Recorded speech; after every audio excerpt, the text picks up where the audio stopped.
나에게 있어서 하나님은 어떤 존재인가? 내가 믿는 하나님은 과연 어떤 하나님일까? 어떤 분은 교회를 다녀도 하나님과 전혀 관계가 없는 사람도 있고, 어떤 분은 연인과의 관계보다도 더 친밀한 관계를 갖고 계신 분도 있습니다. 하나님과의 관계 정도가 그 사람의 신앙 수준이라고도 할 수가 있습니다. 어떤 사람에게는 무서운 하나님으로, 또 어떤 사람은 사랑의 하나님, 심판의 하나님, 위로의 하나님, 도우시는 하나님, 또 함께 하시는 하나님, 준비하시는 하나님, 승리의 하나님, 전지전능하신 하나님. 각자가 느낀 하나님을 다르게 소개할 수 있어요. 저의 하나님은 이런 하나님이십니다. 하나님을 알지 못하는 사람들에게 하나님을 소개할 때 저는 제일 먼저 지금도 살아계신 창조주 하나님이시라고 저는 소개합니다. 하나님은 우주 만물의 주인이신, 우주 만물의 창조의 시작이시며 끝이십니다. 하나님 없이 창조된 것은 단 하나도 없습니다. 성경은 하나님은 어떤 분이시고 또 어떤 일을 하셨는지를 자세하게 기록하고 있어요. 성경의 제일 처음 시작인 창세기 1장 1절은 이렇게 시작합니다. 다 같이 한번 읽어보겠습니다. 시작. 태초에 하나님이 천지를 창조하셨다. 아멘. 성경을 시작할 때 이 글로 시작합니다. 태초에 하나님이 천지를 창조하셨다. 요한복음 1장 3절 말씀이 이렇게 기록하고 있습니다. 모든 것이 그로 말미암아 창조되었으니 그가 없이 창조된 것은 하나도 없다. 이렇게 말하고 있어요. 로마서 11장 36절에도 이렇게 기록하고 있습니다. 다 같이 한번 읽어보겠습니다. 시작. 만물이 그에게서 나왔고 그로 말미암아 있고 그를 위하여 있습니다. 그에게 영광이 세세히 있기를 빕니다.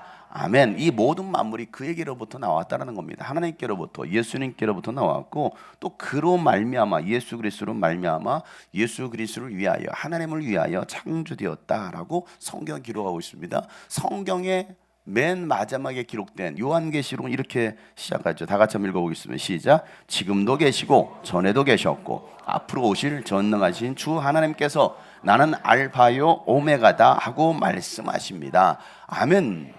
창세기는 BC 1500년경에 모세가 기록했고, 요한계시록은 AD 90년경에 사도 요한이 기록했습니다. 다시 말해서 신약과 구약, 신구약이 완성되기까지는 약 1600년이라는 시간이 흘렀어요. 어마어마한 시간입니다. 우리가 들고 있는 이 성경은 1600년 동안 기록이 되었습니다.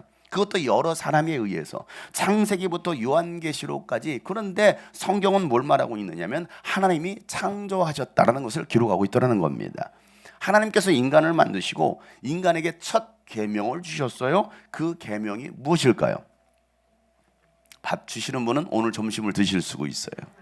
하나님께서 최초 인간에게 주셨던 계명은 무엇일까요? 네? 뭐 그런 거였겠죠. 뭐라고 하는지 들리지도 않아요. 선악과를 먹지 말라라는 계명이 아니고 생육하고 번성하고 땅에 충만하고 땅을 정복하라라는 계명입니다. 이게 첫 인간에게 주셨던 계명입니다. 우리 한번 성경 창세기 1장 28절부터 30절 말씀인데요. 다 같이 한번 읽어보겠습니다. 시작. 하나님이 그들에게 복을 베푸셨다. 하나님이 그들에게 말씀하시기를 생육하고 번성하여 땅에 충만하여라. 땅을 정복하여 바다의 고기와 공중의 새와 땅 위에서 살아 움직이는 모든 생물을 다스리라 하셨다. 하나님이 말씀하시기를 내가 온 땅 위에 있는 씨 맺는 모든 채소, 씨 있는 열매를 맺는 모든 나무를 너에게 준다. 이것들이 너희의 먹거리가 될 것이다. 또 땅의 모든 짐승과 공중의 모든 새와 땅 위에 사는 모든 것, 곧 생명을 지닌 모든 것에게도 모든 푸른 풀을 먹거리로 준다. 아멘. 아멘. 이게 성경에서 말씀하고 있는 거예요. 그러니까 인간을 향한 하나님의 생각, 하나님의 계획은요, 재앙과 심판이 아니라 희망과 축복입니다. 너희들은 이 땅에서 잘 돼야 돼 라고 하나님께서 그들에게 첫 계명으로 주신 거예요.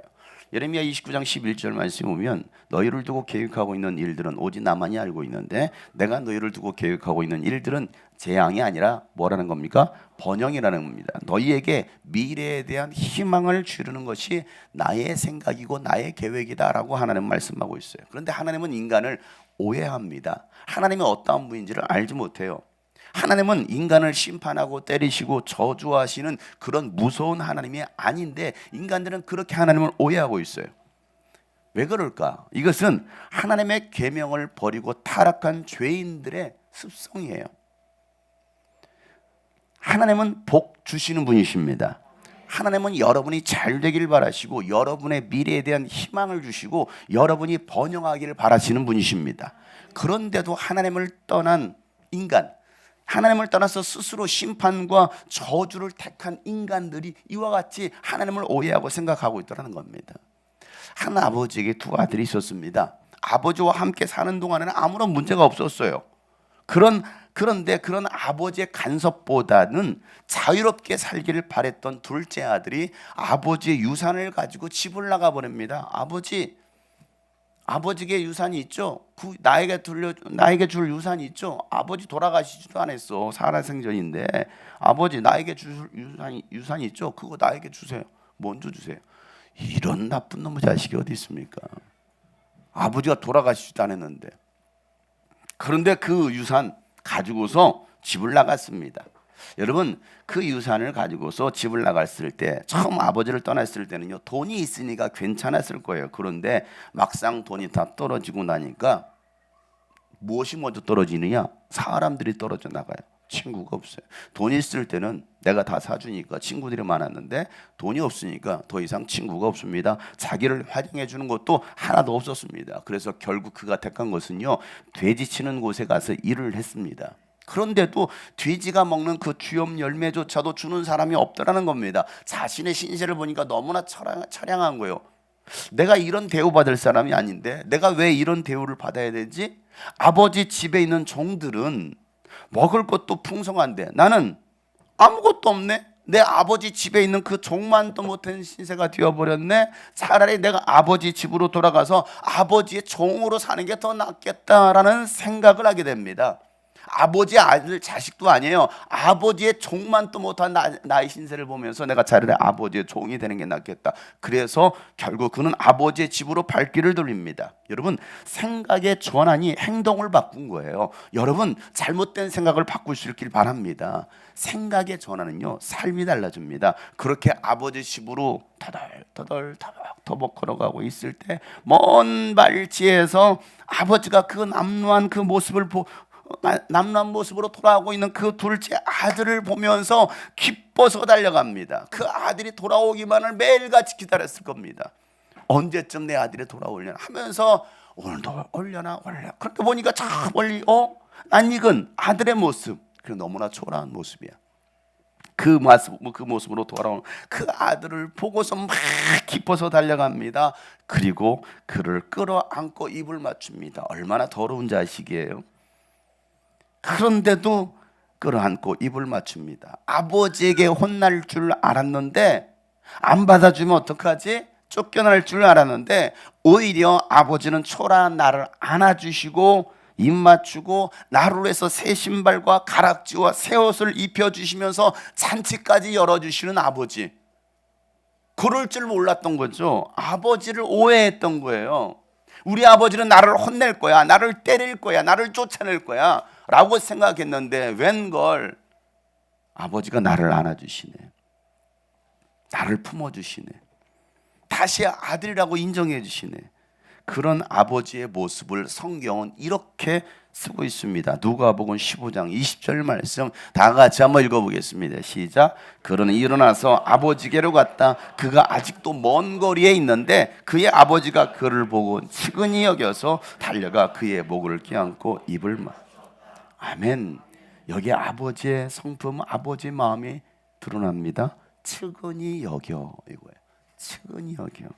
긍휼히 여기는 마음, 사랑의 마음이 아버지의 마음에서 그냥 단순히 측은히 여긴다는 게 이게 아니에요, 여러분. 여러분들은 왜 낯선 사람들이 오면 위아래로 훑어봅니까? 이게 측은히 여기는 겁니까? 노숙자가 들어왔어요. 표정들이 다 썩었어요. 다 썩었어. 내 옆에 안 왔으면 좋겠어. 낯선 사람 내 옆자리에 안 앉았으면 좋겠고, 지저분한 사람이 내 옆자리에 안 앉았으면 좋겠고, 이왕이면 옷 깔끔하게 입고 멋지게 생긴 사람, 예쁘고 잘생긴 사람이 내 옆에 앉았으면 좋겠네. 그런데 초라한 사람, 냄새나는 사람, 병든 사람. 여러분 온몸에 나병, 예전에 문둥병이라고 했잖아요. 그런 나병 환자가 여러분 옆에 앉는다면 여러분 어떻게 하실 거예요? 앉게 하시겠습니까? 여러분 거리두기 하시겠어요? 제 옆에 앉으세요라고 말할 사람 거의 없을걸요. 그런데 오늘 성경 하나님 아버지의 마음 측은히 여긴다. 그 측은히 여기는 거에 그 눈동자에 다 드러나거든요. 불쌍히 여기는 마음. 눈물이 글썽글썽거리면서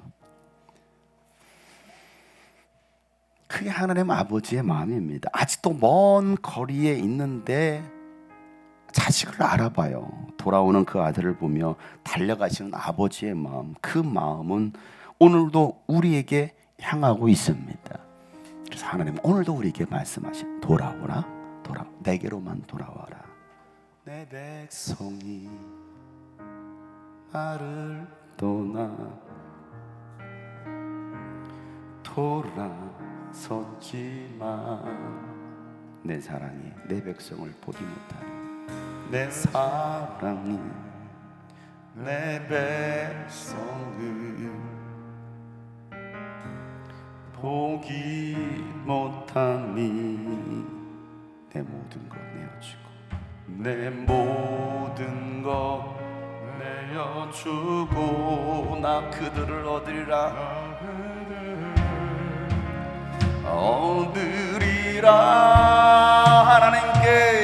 하나님께 돌아가자.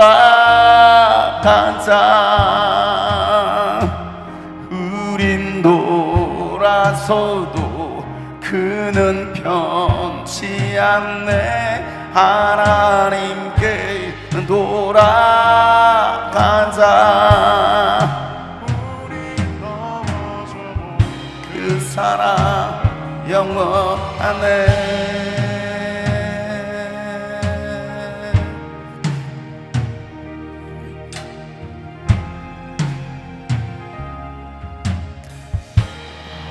요즘 가끔 꿈을 꿔요. 어제도 꿈을 꾸고. 근데 가끔 꿈을 꾸는데 그 꿈이 어떤 꿈이냐면 우리 교회를 떠난 성도들이 자꾸 내 앞에 와요. 제 눈앞에 나타나요. 그래서 내가 깜짝 놀라요. 갑자기 얼굴을 들고 나를 보고.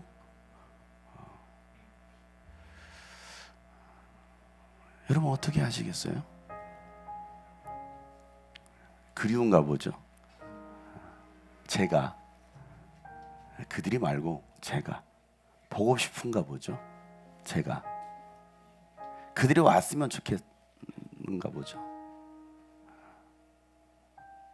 그럴 때마다 마음이 참 안타깝고 또 그런 마음이 느껴져요. 그래서 저는 늘 그런 생각을 합니다. 우리 교회를 떠났던 수많은 사람들, 빈자리가 참 많이 있죠. 보이지 않는 그들이 돌아오기를. 하나님은 오늘도 떠난 그 백성들, 하나님의 법을 떠난 그 백성들이 초라한 모습이지만 다시 돌아오기를. 그들은 잘 살 거라고 생각할지 몰라요. 집 나간 자식처럼. 오늘 그 하나님의 마음으로 측은히 여기는 마음으로 우리가 세상에서 방황하고 있는 여러분의 가족들을 한번 생각해 봤으면 좋겠습니다. 그리고 그 이웃들이 다시 돌아오기를 바라는 마음 가지고 내 백성이 나를 떠나 돌아섰지만 하나님의 사랑은 변함이 없어요. 내 사랑이 내 백성을 보기 못하니 내 모든 것 내어주고 내 모든 것 내어주고 나 그들을 얻으리라. 하나님께 돌아가자. 우린 돌아서도 하나님께 돌아가자. 우리 넘어져도 그 사랑, 영원의 사랑은 오래 참고, 사랑은 오래 참고, 자신을 내어주신 하나님의 사랑 네요. 우리가 이제는 서로 사랑할 때입니다. 서로 사랑할 때, 서로 사랑할 때, 세상은 주보내, 사랑은 절대 지지 않네. 사랑은 오래 참고, 사랑은 오래 참고, 자신을 내어 주네. 서로 사랑할 때, 서로 사랑할 때, 세상은 주보내, 사랑은 절대 지지 않네. 하나님께 돌아가자.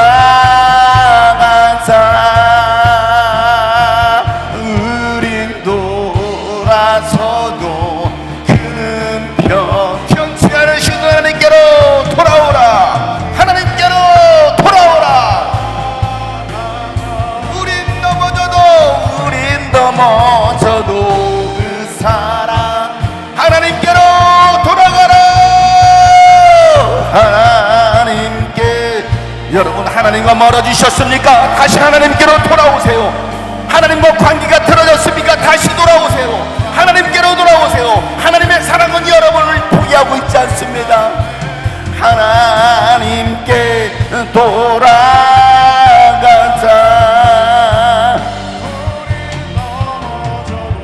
그 사랑 영원, 우리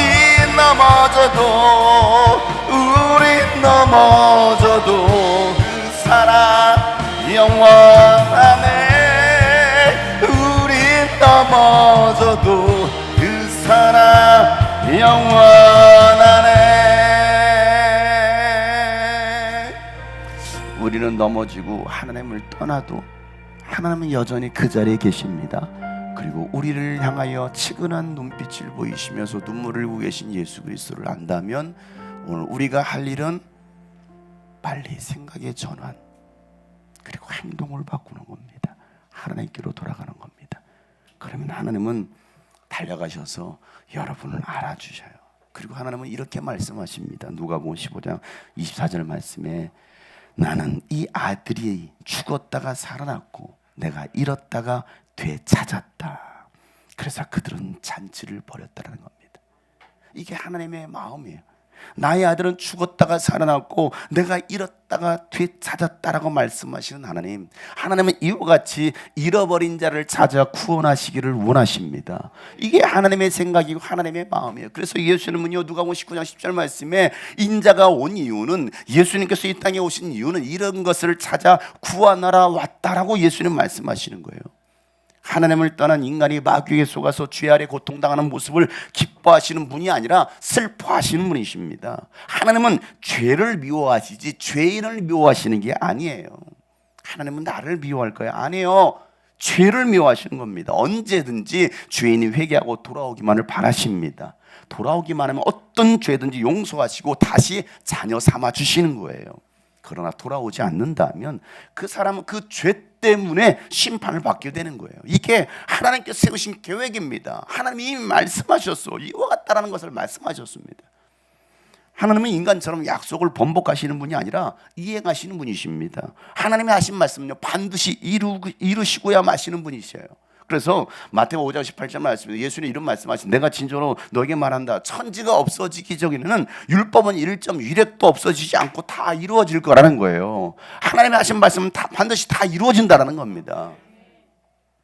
하나님의 경고에도 회개하지 않던 이스라엘 백성들, 왕과 제사장들, 종교 지도자들, 결국 하나님의 말씀대로 그들은요 나라를 잃어버렸습니다. 성전은 파괴되었습니다. 그리고 바벨론 포로로 끌려가게 되었어요. 하나님의 경고를 무시한 결과였습니다. 하나님께 택하신 백성, 하나님이 택한 민족이었음에도 불구하고 하나님은 언제든지 하나님의 말씀을 어기면 버릴 수 있다라는 거예요. 하나님은 여러 선지자를 보내셔서 경고하셨지만 그들의 소리를 듣지 않았습니다. 오히려 그 선지자들의 말을 듣기 싫어했습니다.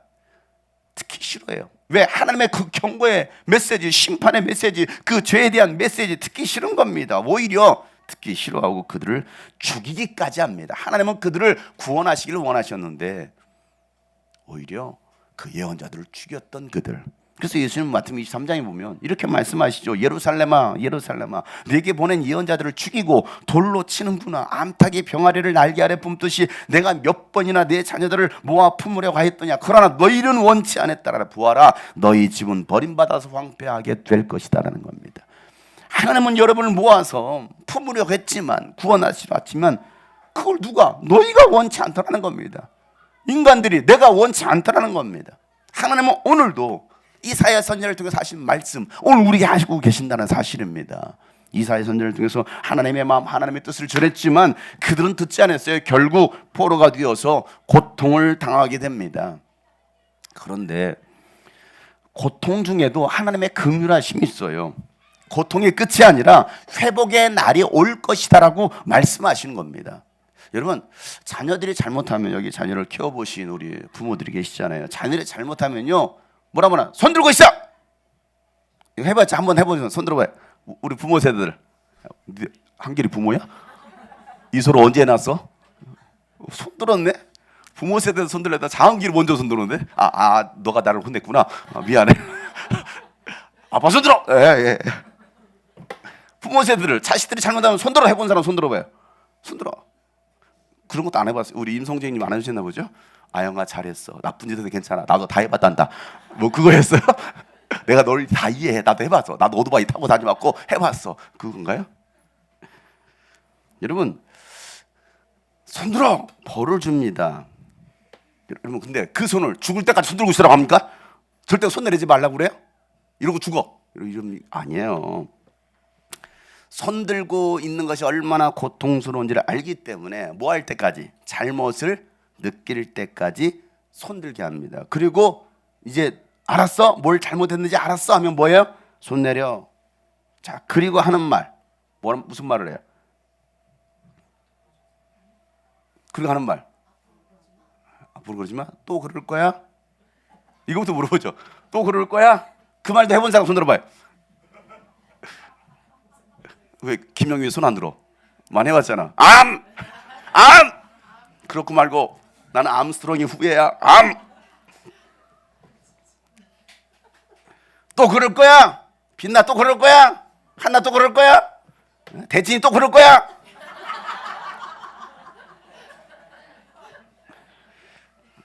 많이 해봤죠? 그럼 뭐라 말합니까? 대진이가 아니요 잘못했어요. 다시는 안 그럴 거예요. 그리고 또 손 들고 있을 거야 분명히. 언젠가 지나고 나서 또 그러고 있어. 여러분 이게 인간들의 죄인들 인간들입니다.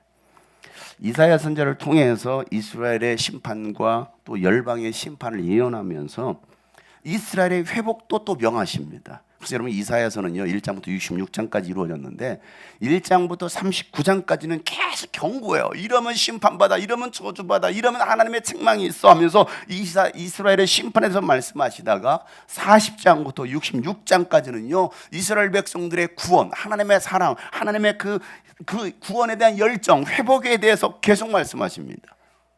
여러분 그 말씀을요 들었을 그 당시는 이해가 될까요 안 될까요? 이해가 안 돼요. 이해를 할 수가 없는 거야. 엄마는 왜 자꾸 이런 말을 하지? 왜 맨날 혼내지? 몰라요. 그런데 그들이 바벨론 포로로 끌려가서 이 이사야의 글, 이 성경을 다시 읽어보니까 이래서 우리가 이렇게 지금 포로로 끌려왔구나. 자식들도 몰랐는데 우리 민족이 이렇게 우리가 심판을 받는 이유가 여기 있었구나 하고서 그들이 깨달으면서 또 다시 40장부터 읽어보니까 희망이 생기네. 왜? 회복에 대해서 말씀하시니까 그날이 오면 때가 되면 반드시 내가 너희들을 구원하리라. 내가 다시 너희들에게 민족을 주리라. 계속 이 말씀을 하시는 거예요. 그래서 오늘 읽었던 39장까지는 하나님의 심판과 경고의 메시지인데 40장부터 이제 이 말씀으로 시작하는 거예요. 오늘 읽었던 이 본문 말씀 다 같이 한번 읽어보겠습니다. 시작. 너희는 위로하여라. 나의 백성을 위로하여라. 너희 하나님께서 말씀하시 격려하고 그들에게 일러주어. 이제 복역 기간이 끝나고 죄에 대한 형벌도 다 받고 지은 죄에 대하여 갑절의 벌을 주님에게서 받았다고 외쳐라. 아멘. 하나님의 말씀이 뭐예요? 너희는 위로하여라. 나의 백성을 위로하여라. 이게 하나님의 말씀인 거예요. 고통당하고 있는 백성들을 위로하는 것입니다. 그 백성은 하나님께서 택하신 백성들입니다. 하나님께서 여러분을 택하셨습니다. 하나님께서 우리 민족을 택하셨습니다. 여러분은 하나님의 백성, 하나님의 자녀들입니다. 하나님께서 여러분의 회복을 명하셨다는 겁니다. 하나님은 위로하시고 치유하시고 채워주시는 분이십니다. 하나님을 떠난 백성들, 하나님을 알지 못한 백성들을 찾아가서 이제는 위로하라, 격려하라. 너희들의 복역 기간이 끝났고 죄에 대한 형벌도 다 받았고 지은 죄에 비하면 갑절의 벌도 다 받았으니 이제 너희들은 석방될 날만 있다라고 말씀하시는 거예요. 사랑하는 성도 여러분, 복역 기간이 다 끝났습니다. 아직도 남았어요? 얼마나 더 여러분 수감 생활을 하셔야 되겠습니까, 여러분? 끝났어요. 끝났어. 여러분이 받아야 될 형벌을 예수님께서 다 이미 받으셨습니다. 예수님께서 여러분의 모든 죄값을 다 치르셨습니다. 여러분이 할 일은 그 예수님을 믿기만 하면 되는 거예요. 그 예수를 믿기만 하면 구원 받는 겁니다. 이미 다 끝났으니까, 해결되었으니까. 그런데 이 사실을 인정하지 못해.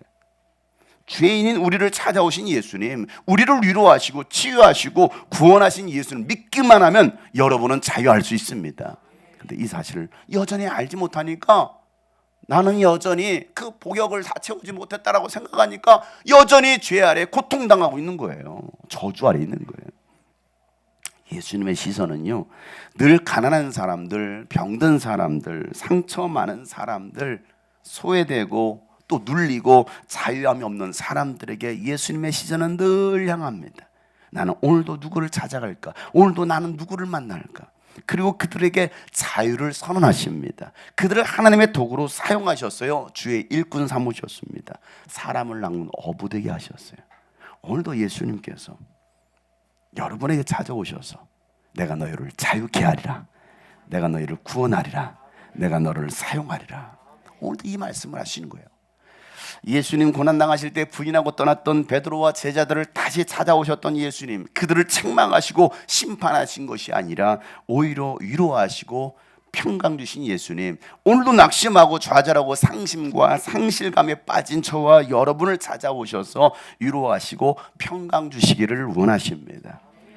두려워 떨고 있었던 그 제자들에게 오신 예수님께서 요한복음 20장에 보면 그날 곧 주간의 첫날 저녁에 제자들은 유대 사람들이 무서워서 문을 모두 닫아 걸고 있었다. 그때 예수께서 와서 그들 가운데 들으셔서 다 같이 시작, 너에게 평화가 있기를 하고 인사말을 하셨다. 아멘. 사람들과 세상이 무서워서 문을 모두 닫고 있는 사람들, 여러분들은 어떻습니까? 여전히 세상이 두려워, 사람들이 두려워. 그래서 문을 닫고 계신 분이 계십니까? 내 마음의 문을 닫고 열 수 없어. 무서운 거야, 두려운 거야. 근데 예수님께서 찾아오셔서 오늘도 말씀하시는 거예요. 뭐라고 말씀하시느냐? 너에게 평화가 있기를. 세상엔요, 평화가 없어요.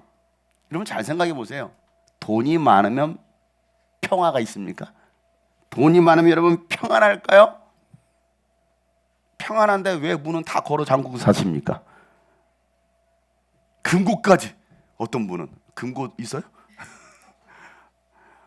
평안하면 여러분 뭔가에 투자했어. 평안하면 가만히 생각 안 하고 있어도 되잖아. 늘 주식표를 보는 거야. 빨간불, 파란불, 오르락내려. 내 감정도 오르락내리락, 오르락내리락. 평안해요.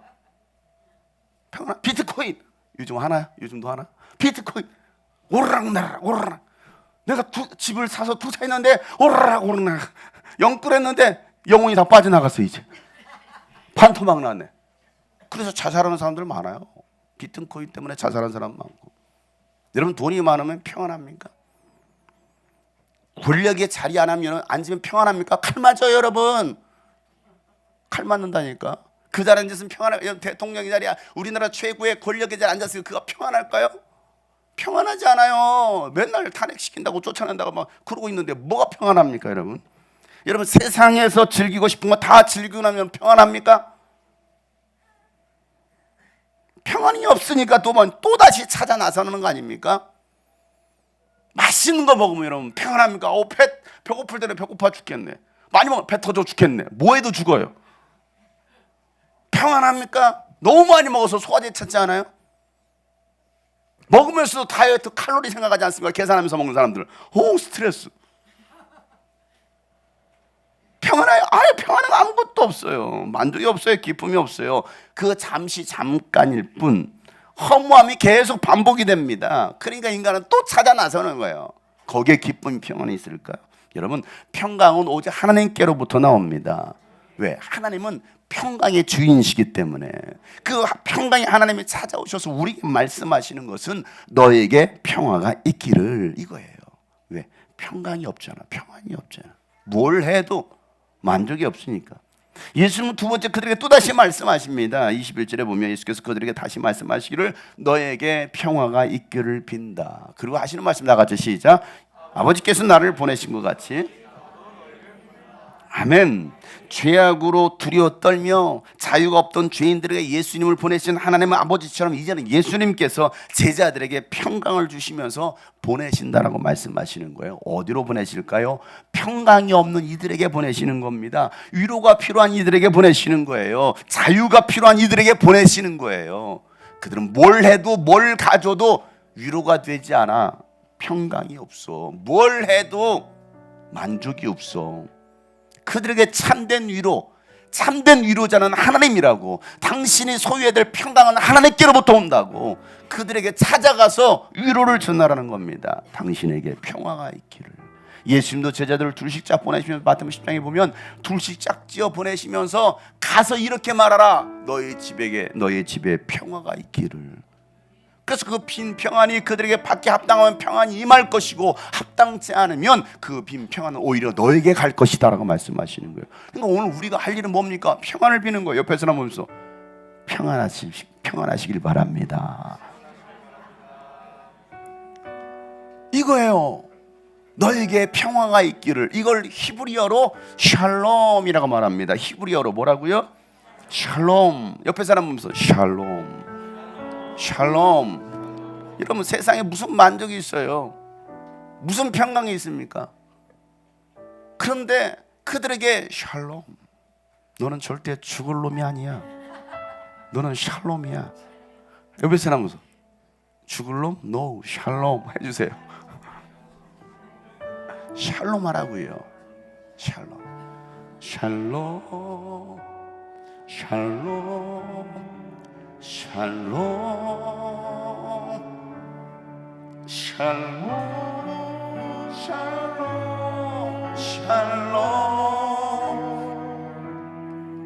내니 두려워 말아라.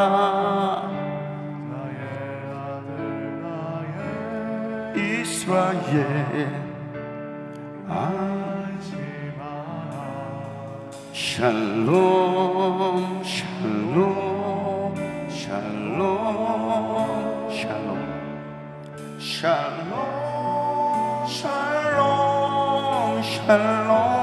나의 평안을 주노라.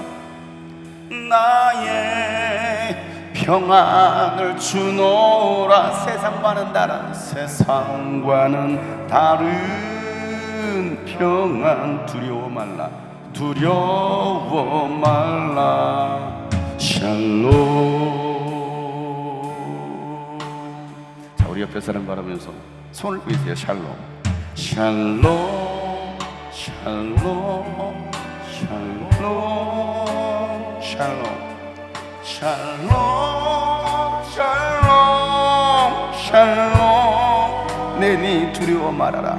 내니 두려워 말아라. 나의 사랑 나의 이스라엘 안심하라. 샬롬. 자, 손가락을 내밀어 보면서 샬롬. 이게 평안하세요, 안녕 인사해요. 이게 삿대질하지 마시고 샬롬, 차인표처럼 샬롬. 평강이 있을지어다 아버지께서 날 보냄같이 나도 널 보내노라. 샬롬. 옆에 사람 보면서 샬롬, 샬롬. 손 한번 잡아주세요. 다시 한번 샬롬, 샬롬.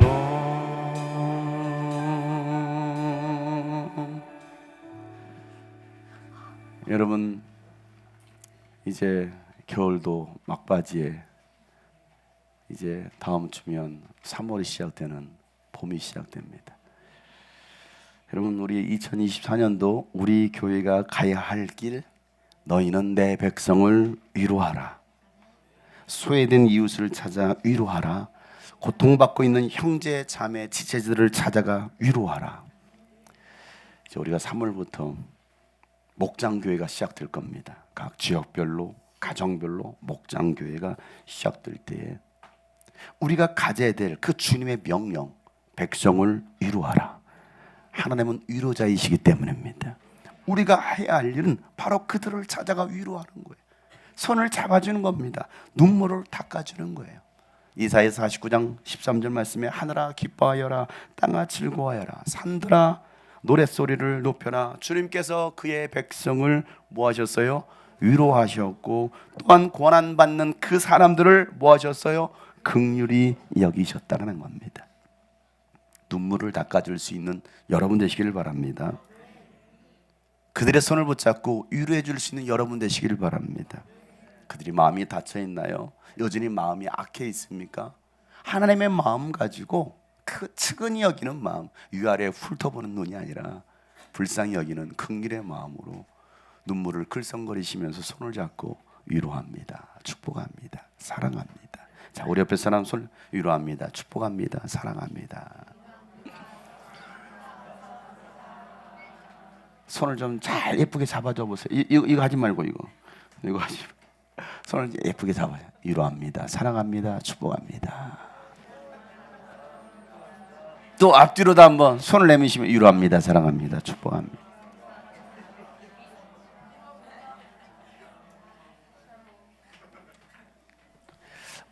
우리는요, 이 부유한 땅에 살고 있지만 감사가 없어요. 정말 좋은 환경 속에서 살고 있지만 평안함이 없어요. 만족감이 없습니다. 오히려 가난하고 소외된 나라, 밥 한 끼의 자비를 구하고 있는 필리핀 바세코의 어린이들에게 행복이 있어요. 지난 일주일 동안 필리핀 선교를 다녀오면서 우리 교회에서 2명, 외부에서 38명이 필리핀 선교를 다녀왔어요. 그런데 선교한답시고 그 필리핀이라는 그 나라에 갔지만 제 눈에는요, 선교지는 필리핀이 아니고 대한민국이에요. 대한민국의 어린이, 오늘 이곳에 앉아있는 청소년들, 청년, 장년들이 오히려 선교지예요. 여러분에게 오늘 점심 식사로 이렇게 준비했어요. 이런 식판을 내놓는다면 여러분 어떻게 하실 거예요? 뭐야, 오늘 주방 누구야? 오늘 식사 섬김이 누구야? 5,000원 낸 거야?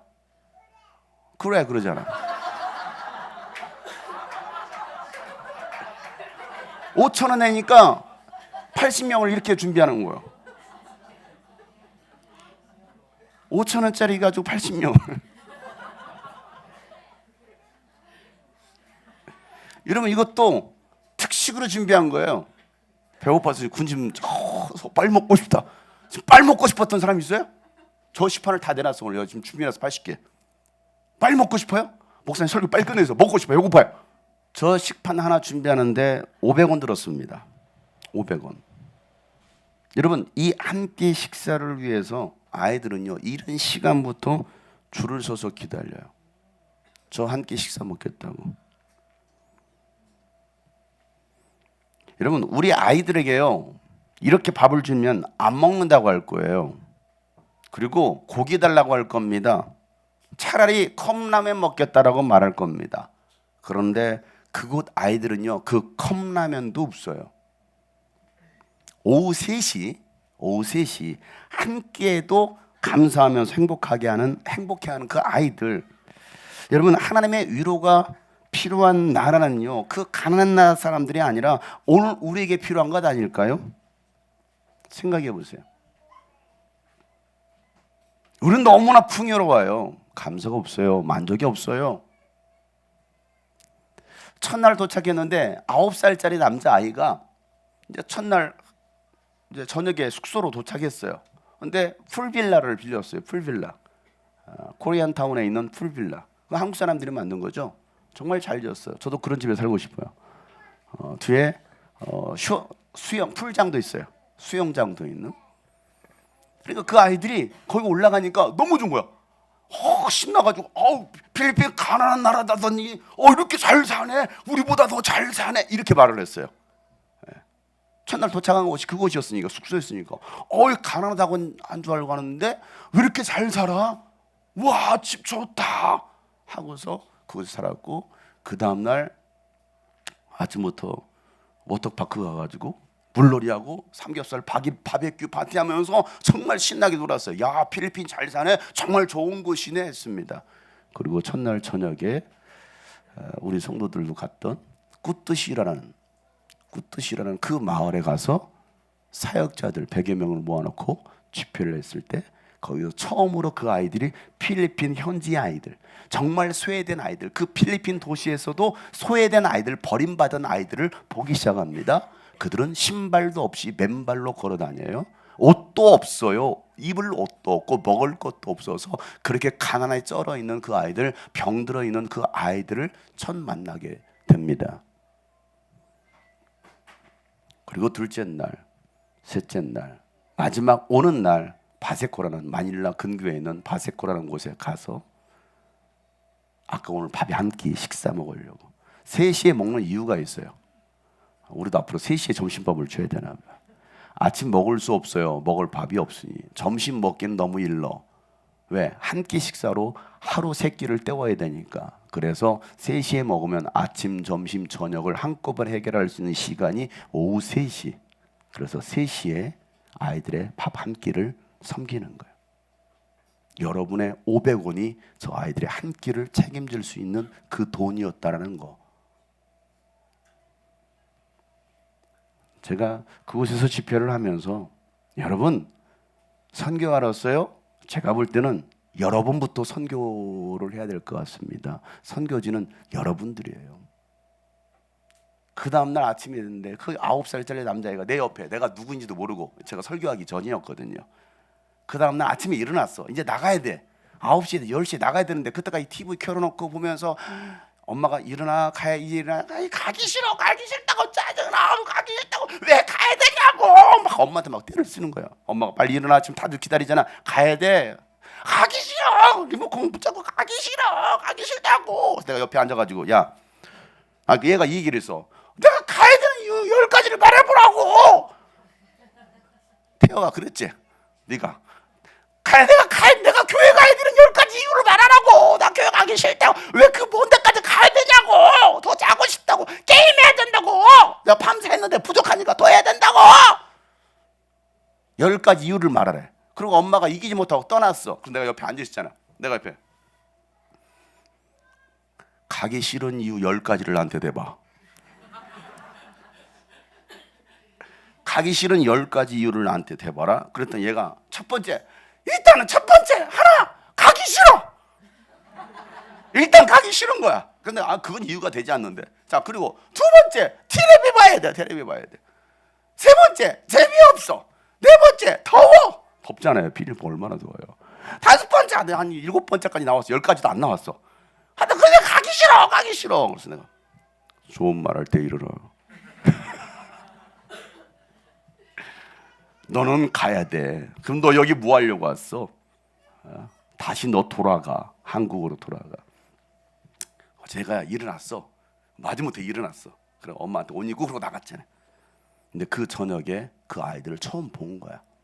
처음 봤어. 그리고 첫날 제가 집회를 했잖아요.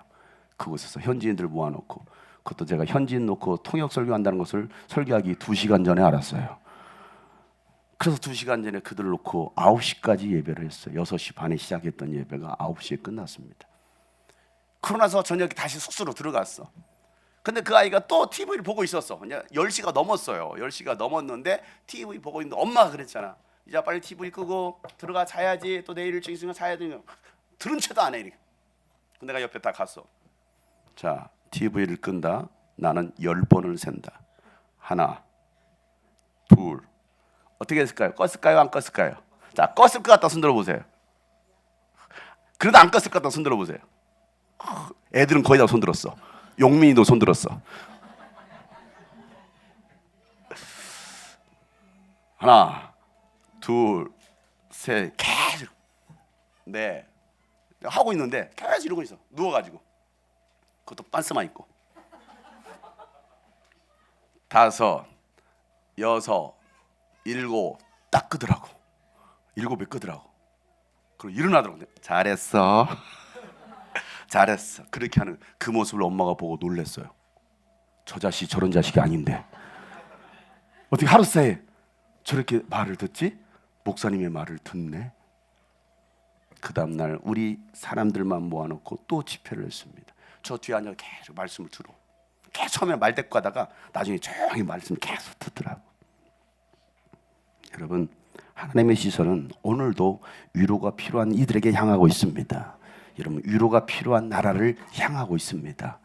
그 나라가 혹시 우리나라는 아닐까요? 나는 아닐까요? 하나님의 시선이 머문 그곳에 우리가 시선을 향하기를 소망합니다.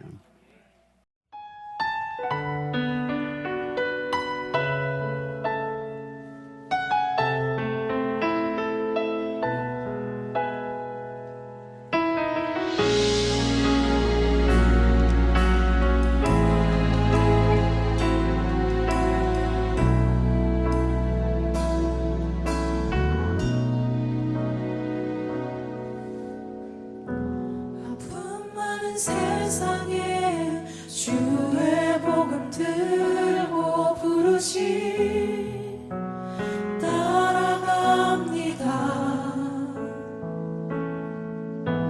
슬픔과 고통이 가득한 이 땅에 눈물을 닦아주려 어쩌면 내 삶을 전혀 돌볼 수 없을지 모르겠지만 나를 보내시고 무너진 그 땅에 내 생명 묻으소서. 주님의 나라가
호흡이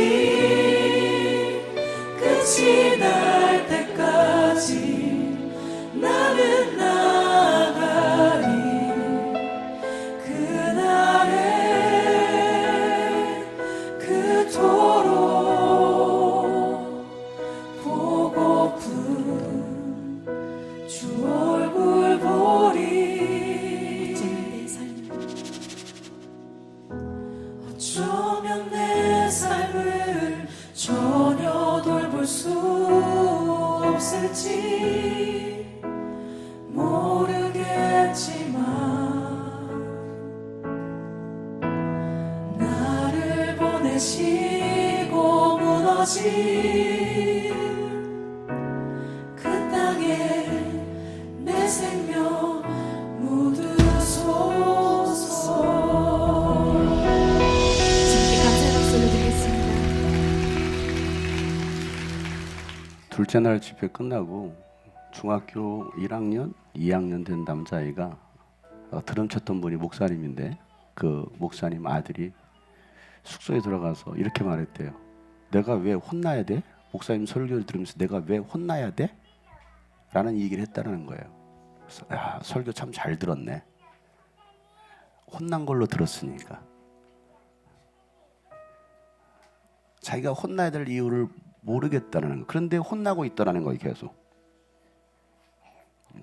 그 딸은 고등학교 3학년인데 지난번에도 몇 년 전에 저를 처음 봤어요. 필리핀에서. 그러고 나서 돌아가가지고 사모님한테, 목사님 사모님한테 엄마, 제 얘기를 계속해서 장용석 목사님이란 분이 계시는데 그래서 제 얘기를 그렇게 얘기를 많이 했어요. 이번에 다시 올 때는 이렇게 말했대요. 이번에는 장용석 목사님하고 친해지고 싶어 라고 얘기했다는 거예요. 제가 옆에서 말을 많이 걸어줬어요. 근데 이 아이가 그날 설교를 듣고 나서 숙소에 들어가서 아빠한테 그랬대. 아빠, 이번에 내가 장용석 목사님 보니까 짠해. 그 아이가 왜 그렇게 느꼈는지 모르겠는데 이번에는 목사님 보는데 짠해. 저에게서 뭐가 짠한 맛이 짠한. 왜? 내가 불쌍해 보이나? 내가 그랬어요. 저 아이들이 불쌍한 게 아니라 여러분이 불쌍하다고.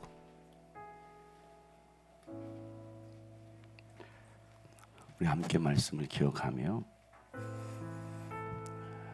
위로가 필요. 내가 먼저 치유가 되고 내가 먼저 위로받고 위로가 필요한 이들에게 손을 내미신 우리가 되기를 소망하며 우리 함께 고백합시다. 아픔 많은 세상에, 아픔 많은 세상에 주의 복음 들고 부르신 따라갑니다. 슬픔과 고통이 가득한 이 땅에 눈물을 닦아주려. 어쩌면 내 삶을 전혀 돌볼 수 없을지 모르겠지만 나를 보내시고 무너진 그 땅에 내 생명 묻으소서. 다시 한번. 아픔 많은 세상에, 아픔 많은 세상에 주의 복음 들고 무너진 따라갑니다. 슬픔과 고통이 가득한, 슬픔과 고통이 가득한 이 땅에 눈물을 닦아주려. 어쩌면 내 삶을 전혀 돌볼 수 없을지 모르겠지만 나를 보내시고 무너진 그 땅에 내 생명, 그 땅에 내 생명 모두 주님의 나라가 세워지는 것이 주님의 나라가 세워지는 것이 나의 평생 소원 주님의 교회가 주님의 교회가 이곳에 세워지 마지막 호흡이 끝날 때까지 마지막 호흡이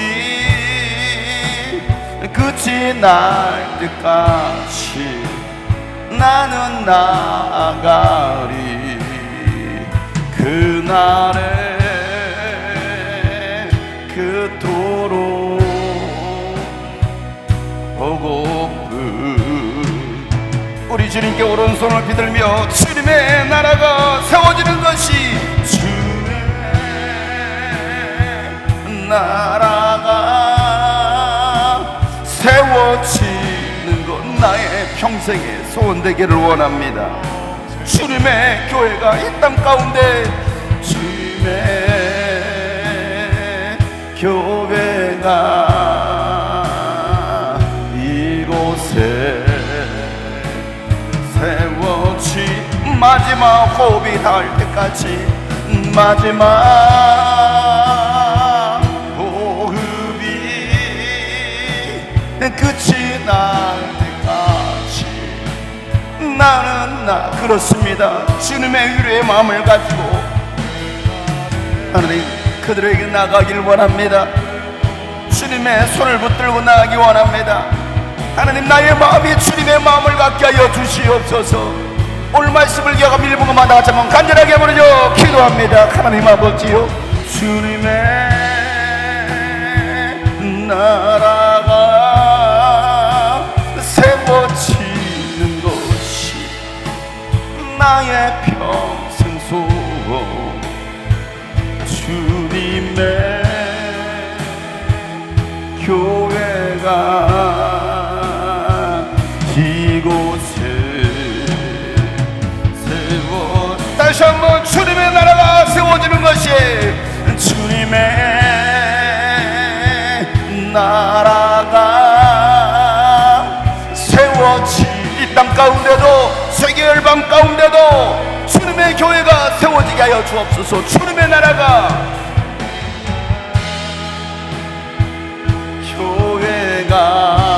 교회가 이곳에 하나님 우리 주님이 꿈꾸신 교회를 통하여 주님의 나라가 세워지길 원하오니 마지막 호흡이 마지막 호흡이 끝이 날 때까지 나는 나아가리 그날에 그토록 보고픈 주 얼굴 우리 가슴에 두 손 얹고 어쩌면 내 삶을 전혀 볼 어쩌면 내 삶을 전혀 돌볼 수 없을지 모르겠지만 나를 보내시고 그 땅에 내 생명 묻으소서. 하나님 아버지 내 백성을 유라하는 그 하나님의 말씀대로 우리가 먼저 손을 내밀게 하여 주시옵소서. 우리가 사랑하는 자 되게 하여 주시옵소서. 하나님 그래서 무너진 그 땅에 무너진 가정에 무너진 교회에 주님의 나라가 세워지게 하여 주시옵소서. 하나님 하나님과 멀어졌던 나의 마음 다시 회개합니다. 하나님의 마음을 갖지 못했던 나를 용서하여 주시고 다시 내가 그 마음을 가지고 세상을 향하여 나가게 하여 주시옵소서. 그래서 하나님 내가 먼저 선교지가 되고 내가 선교사의 삶을 살아 주님의 나라의 민족과 열방 가운데 그리스도의 교회를 세울 수 있는 믿음의 성도들로 사용하여 주시옵소서. 이제는 우리 구주 예수 그리스도의 은혜와 하나님 아버지 놀랍고도 지극하신 사랑과 성령님의 감화 감동 교통 충만하심이 오늘 말씀처럼 내 백성을 유로하는 그 주님의 음성대로 위로하기로 나아가기로 결단한 모든 하나님의 사람들 머리 위에 이제부터 영원토록 함께 하시기를 간절히 축복하며 기도하옵나이다.